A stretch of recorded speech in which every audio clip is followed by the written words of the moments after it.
لأوروبا روجي آلا بيروز ذكر آلاي كردستان وزون مراسمي تايبتا ليرة لدوسلدورف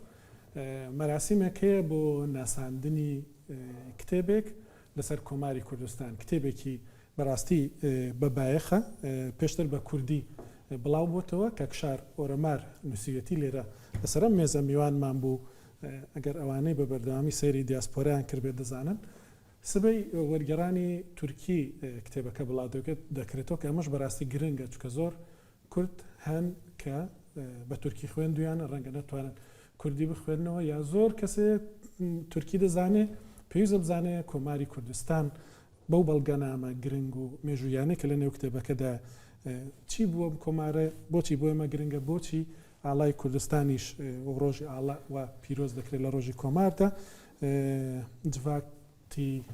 جڤاکی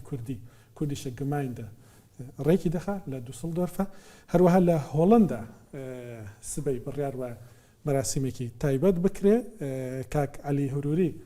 لە هۆڵندا و لەگەڵمە ڕێکخەری بڵین بۆنەکەیە دەمەوێت کاک عەلی خۆی بۆمان باس بکات کاک عەلی سبەی لە هۆڵندا بۆ ئاڵای کوردستان بڕیار وایە چی ڕوو بدات سڵاو بۆ ڕێز پڕێکاوە بۆ بینەر و بیسەرێن ڕووداوێ تەبی سوبەیی ڕۆژە ئاڵایە و نه از بتنه رخره و یادمه بلکو ابتها کومالا و دوست و حوال و کردستانیان دل وره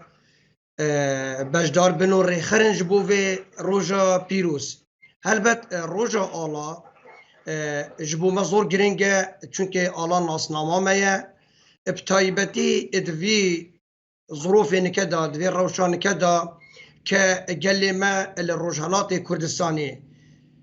توشی کشه که زور بویه توشی ظلم و زوریه که زور بویه لوما توایا کومالین کردی به هفرا بریاردا که ام صبح در روژا آلادا بشین دوی سرمایه دا ببین پالپشت و دلگرم بو گلیمال روژهالاتی و دلگرمیه که بدین وانا طبیعی امستردام و دامجک گرنگیه که تایبت هیا سنتره که توریستیه بدهان توریست لسرانسری اوروپا سراداناویت کن لو ما مبفردید و روژه هم بو وی خلکی بدن نیاسینه و هم جک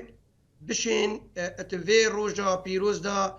دلنگی و ظلم و زورداری الگلمه الروجهالات کردستانی و لپارچندیجک تتکرنی بگهینین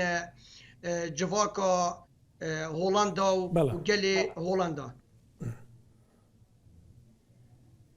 کاک عەلی ساعات چەند دەست پێ دەکا گوتت لە گۆڕەپانی دام دەبێت بینێ لە شاری ئامستەردام ساعات چەند دەست پێ دەکا و پرۆگرامەکە چییە بڕیارواچی چی ڕوو بدات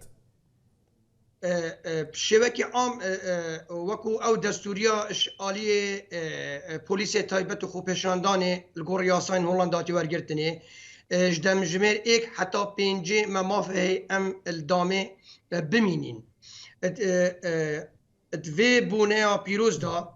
هلبت چتشت تايبت و سرنج راكش نينن ابتني برسكرنا آلاي كردستاني و بيروز كرنا ويو هر وكي من برینی که آماجه پیدایی مدوید امت وی روژه دا دنگی خواه دنگی ظلم و زورداریه گلی کرد وی روژه پیروز دا بگینین خلکی وی ولاتی و رخراوی ناف دولتی گوتنو پیو دی زور هبن طبعا اش آلیه ریک خرابش آلیه رواندا کردی بشوکه گشتیش آلیه کومالین کردی دوستو هف خمین گلی کرد که همی وقتا دلیوان بگلی متصوجت و همی وقتا پشتوانت منه پشتوانت وی آلای جکن اف آلای که خوینا شهیدان و قهرمانی ها پیشمرگه هاتی پاراستنی